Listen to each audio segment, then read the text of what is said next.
Bom, já contei aqui um pouco da minha história lá no meu primeiro vídeo sobre procrastinação, mas há mais ou menos uns 2 anos atrás eu vim estabelecendo uma série de hábitos positivos, eliminando alguns hábitos ruins da minha vida. E no início da minha caminhada eu errei muito justamente por sentir muita falta de ter conteúdo aqui na internet que fosse mais realista, que de fato condizia com a minha realidade naquela época. Eu lembro de acreditar que hábitos bons era só para grandes empresários e não. Hoje eu entendo o quanto isso é democrático e essa é a principal finalidade desse vídeo, mostrar como a gente pode estabelecer bons hábitos tendo uma vida normal. Estabelecer bons hábitos é para quem é estudante, é para quem está fazendo faculdade, é para quem é mãe, para quem é dona de casa, para todos os tipos de pessoas. A gente está sempre querendo melhorar um pouco e é justamente sobre isso que eu vim falar agora. Meu objetivo principal aqui é encurtar um pouco o caminho de quem está começando agora, de quem quer algumas dicas mais práticas mesmo, de como fundamentar isso. E eu vou dividir aqui esse estabelecimento de hábitos em 4 princípios. O primeiro deles, se de alguma forma, do dia para a noite,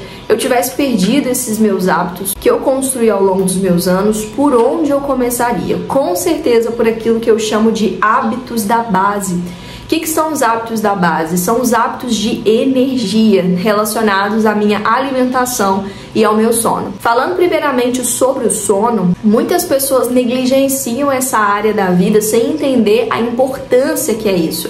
Antes de você querer estabelecer hábitos mirabolantes, você precisa entender que isso gasta muito da sua energia. E essa energia ela vai vir dessas 2 principais fontes. Então, o que eu aconselho? Estabeleça ali o número de horas que você precisa dormir diariamente. No meu caso, eu preciso dormir de 7 a 8 horas para que eu consiga levar um dia produtivo, para que eu consiga fazer tudo que eu me dispus a fazer. Tem pessoas que conseguem um pouco menos, mas eu não acho que vale a pena você sacrificar essas suas horas de sono.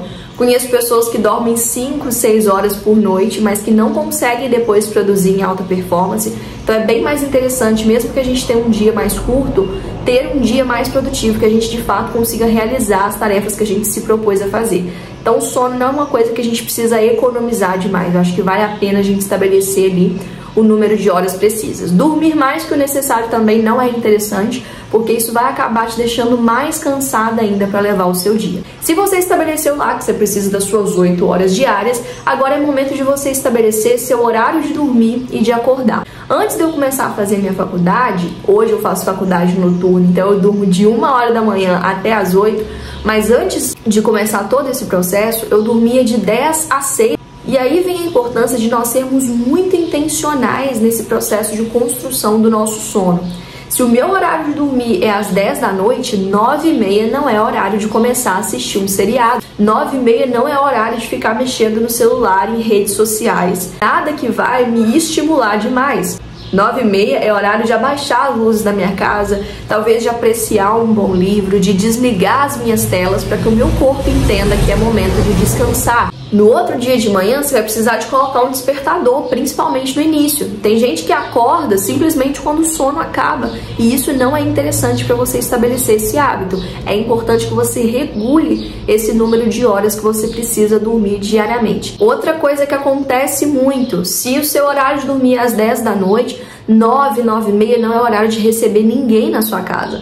Aqui na minha casa era muito engraçado, porque eu sempre gosto muito de receber os meus amigos aqui, mas eu sempre falava para eles virem até um certo horário, porque a minha hora de dormir era sagrada. Às 10 da noite eu tinha que estar na minha cama, e assim acontecia em outros lugares. Se eu estivesse na casa de alguém, eu ia embora no máximo às 9 horas, porque 10 horas era o meu horário sagrado de dormir, e isso era extremamente importante para mim. Eu sabia que se eu sacrificasse aquela 1 horinha de sono no dia anterior, eu iria acabar muito cansado no outro dia. Uma troca que não vale muito a pena para mim. Se você é mãe, por exemplo, se a sua criança depende de você, você precisa também estabelecer a rotina de sono dela. Seu horário de dormir é às 10, seu filho tem que dormir antes de você para que você consiga também dormir no horário que você se dispôs a fazer. Obviamente que imprevistos acontecem, mas a gente precisa aqui generalizar um pouco o que precisa acontecer com a maior frequência possível, pelo menos aí 80% das vezes, para que você consiga ter uma rotina interessante.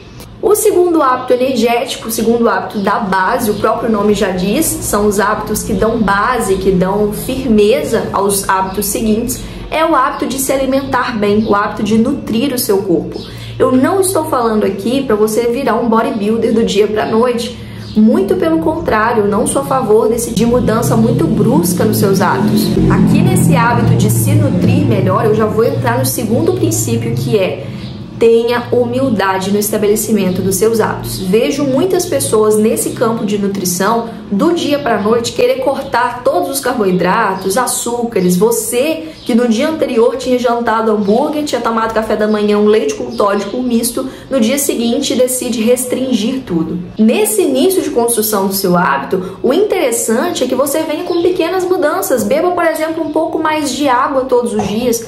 Tente tomar 2, 3 litros de água, o que é ideal para você por dia. Tente introduzir mais fibras, escolher melhores fontes de carboidratos, de gorduras, de proteínas. Se for o caso, consulte um nutricionista. Evite, por exemplo, produtos muito industrializados, muito embutidos. O interessante para você é introduzir pequenas mudanças. A gente vai ver que no início da construção de qualquer hábito, a gente preza muito mais pela frequência desse hábito, ou seja, pela constância, do que de fato pela intensidade. Se você começar com mudanças muito bruscas na sua vida, dificilmente você vai conseguir dar continuidade para esse hábito.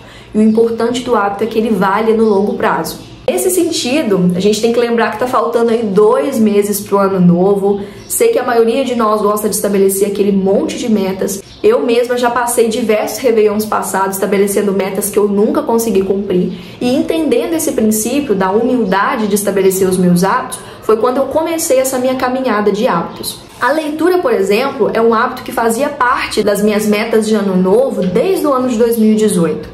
Mas o que acontecia, onde eu errava? Eu estabelecia hábitos que eram muito inalcançáveis para mim. Eu me propunha até então a ler 2 ou 3 livros por mês.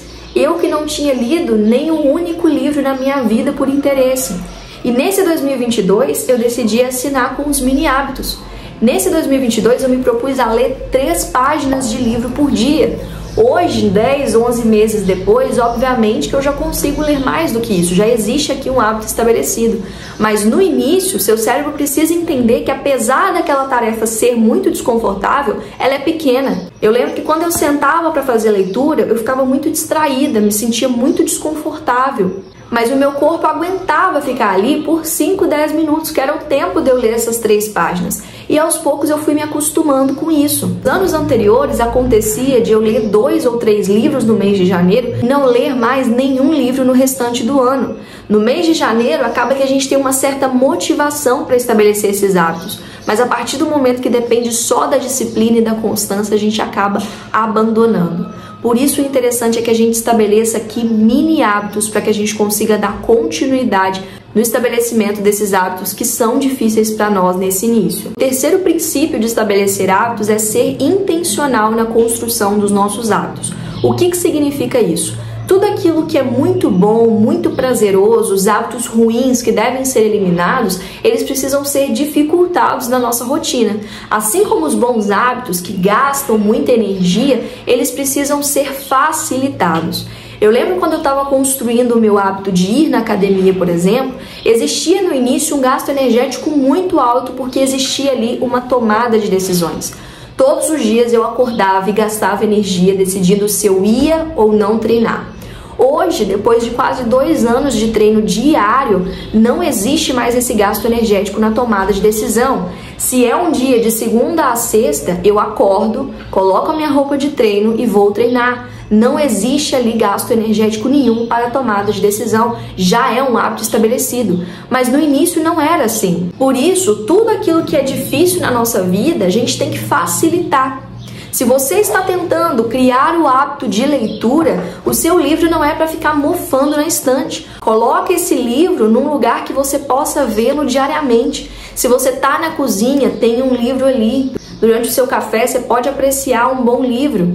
Selecione momentos prazerosos de leitura para você, em um lugar interessante, com uma claridade interessante, acompanhado de um café, por exemplo, que é um hábito muito interessante que eu gosto de fazer no meu dia a dia. Tenha o hábito de carregar esses livros para o lugar que você for. Todo momento de espera é um momento de leitura. Se você está esperando alguém dentro de um carro, é um momento de leitura. Se você vai para um consultório médico, é um momento de leitura. Em vez de você ficar ali aqueles 15, 20 minutos de espera mexendo no seu celular, absorvendo aquele monte de informações rasas, você pode aproveitar esse tempo para ler um livro, por exemplo. Ande sempre acompanhada de livros dentro da sua bolsa, nos lugares onde você está, na cabeceira da sua cama antes de dormir. Facilite esse hábito de leitura, deixa sempre o seu livro ali dentro do seu campo visual. Isso vai ser muito interessante para você estabelecer o hábito de leitura.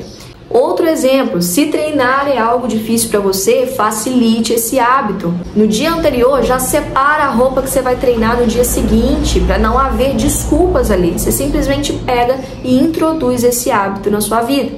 Você simplesmente veste essa roupa e vai treinar. No início vai ser difícil, mas vai chegar o momento em que esse hábito vai estar estabelecido e vai valer muito a pena. Em relação a dificultar os hábitos ruins, vejo muita gente tentando fazer dieta e na compra do mês enche o carrinho de fast food, embutido, chocolate, tudo quanto é doce. Isso não é ser intencional com as promessas que você fez consigo mesma. Se depois do almoço você tem muita vontade de comer doce, que é um problema que a maioria das pessoas passam, se esse doce estiver muito acessível, você vai acabar comendo. Se você tiver um doce lá na sua geladeira ou no seu armário, você já vai almoçar pensando nele e dificilmente você vai conseguir resistir a esse doce, já que isso é um hábito na sua vida, comer doce todos os dias após o almoço. Então dificulte esse hábito. Às vezes, se você precisar de trocar de roupa até você ir no mercado e comprar esse doce, você desiste de comê-lo. E isso que é o interessante, você dificultar tudo aquilo que é prazeroso para você, para que você evite esse prazer em prol do seu desenvolvimento, como é o caso do doce. Então dieta realmente é não ter em casa. Dificulte ao máximo esse tipo de alimento que vai de alguma forma prejudicar o seu desempenho. Outro hábito, tem muita gente que tem o hábito de apertar o botão soneca pela manhã. Dificulte esse hábito. Coloca seu celular longe da sua cama, para que quando ele toque, você precise caminhar até ele. Deixe as janelas abertas do seu quarto para que a claridade entre. Seja intencional, dificulte aquilo que é muito prazeroso para você, para que você possa viver uma vida mais extraordinária, para que você possa se desenvolver, para que você possa se encontrar finalmente, completar suas metas de ano novo que você nunca consegue completar. Isso é muito importante, vai fazer toda a diferença. E o quarto princípio é a ativação do hábito angular positivo. O hábito angular é um termo que eu conheci no livro O Poder do Hábito, um livro fantástico para quem está começando a ler, para quem gosta de desenvolvimento pessoal. E esse hábito angular, normalmente ele nas primeiras horas da nossa manhã, que vai ter um efeito dominó em relação aos nossos hábitos. Tenho certeza que vocês já perceberam que alguns dias vocês produzem demais, acordam no horário que se dispôs a acordar, leva o dia numa boa, vai na academia, consegue ter o seu encontro com Deus, e outros dias você tem aquele dia super mal sucedido. Você acorda tarde, não consegue nutrir o seu corpo, não vai na academia, passa o dia ansiosa, mexendo no celular. E isso é muito comum, e uma das maiores causas disso é a maneira que você ativa o seu hábito angular. Esse hábito angular pode ser ativado de uma maneira positiva ou negativa. Vou dar um exemplo da minha vida. Como eu ativo na minha vida o hábito angular positivo? O meu hábito angular positivo é ir na academia. A partir do momento que eu acordo e vou para a academia, dificilmente eu vou ter coragem de voltar dessa academia e meter lá um café da manhã, um misto quente com leite com Toddy. Isso não vai acontecer. Eu vou lembrar que eu já me sacrifiquei lá naquele treino. Então, o que vai acontecer ali? Esse meu hábito de ir na academia vai puxar outros hábitos. Assim como eu já me desenvolvi naquele dia em uma área da minha vida, que é o meu corpo, que é a minha parte física, eu também vou me nutrir, vou nutrir meu corpo. Não tenho coragem de, depois de ter dado um treino duro lá na academia, tomar qualquer tipo de café da manhã, não. Vou fazer para mim um café da manhã nutritivo. No meu caso, eu chego da academia, eu como os meus ovos mexidos, por exemplo. Eu não tenho coragem de comer qualquer coisa depois que eu já me sacrifiquei ali naquele treino. E um hábito vai puxando o outro. Depois eu já vou ter o meu momento com Deus, já vou ter o meu momento de devocional. Logo em seguida, já vou fazer a minha leitura, já vou estudar para minha faculdade, enfim. É dessa maneira que a gente vai tendo um dia com vários hábitos positivos. A partir de um hábito, normalmente nas primeiras horas da nossa manhã, que vão ativar essa cadeia de hábitos positivos, esse efeito dominó nos meus hábitos positivos. Tem muita gente que fala, por exemplo, da importância de arrumar a cama. Arrumar a cama nada mais é do que um hábito angular também. Essa perspectiva de já começar o dia realizando algo positivo, mesmo que seja uma tarefa pequena como arrumar a cama, vai ajudar você a dar continuidade a todas as outras tarefas que você se dispôs a fazer. O efeito contrário também acontece, a gente pode acabar ativando esse hábito de maneira negativa. Na minha vida, o que acontecia muito há 2 anos atrás era acordar e ficar ali 20 ou 30 minutos mexendo no celular, absorvendo aquele monte de informações negativas. Eu ficava obesa mentalmente, cheia de ansiedade. E depois de ficar ali na cama 20, 30 minutos, já ansiosa, eu dificilmente tomava um café da manhã saudável, dificilmente ia na academia, ou seja, um hábito negativo também vai puxando o outro. Por isso é interessante a gente ficar muito atento e identificar na nossa vida tanto esses hábitos angulares positivos quanto os negativos, para que a gente possa usar o positivo ao nosso favor e evitar esse hábito angular negativo. Tenho certeza que muitas pessoas vão se identificar nesse hábito aí de ficar muito tempo mexendo no celular. Tem gente que acorda e fica, tempos lá na cama, mexendo no celular, absorvendo aquele monte de informação, e dificilmente são informações relevantes ou que agregam algum tipo de valor. Normalmente é fofoca da vida de famoso, ou seja, nada que de fato agregue valor na nossa vida. A importância que a manhã tem na determinação do nosso dia. Talvez você pode até ficar ali 30 minutos mexendo no celular e conseguir ir na academia. Isso pode acontecer, mas vai ser muito mais difícil para você. Você vai ter um gasto energético muito grande para tomar essa decisão de ir na academia depois de ter começado o seu dia com o pé esquerdo. Bom, e esse é o vídeo de hoje. Agradeço por você ter assistido até aqui. Se de alguma forma eu edifiquei a sua vida através desse vídeo, peço que você deixe seu like, se inscreva aqui no canal. Essa é a melhor atitude para me ajudar aqui nesse início. Fico muito feliz com cada pessoa que se inscreve aqui, é muito importante para mim, principalmente agora que eu tô começando. E nós nos vemos numa próxima oportunidade.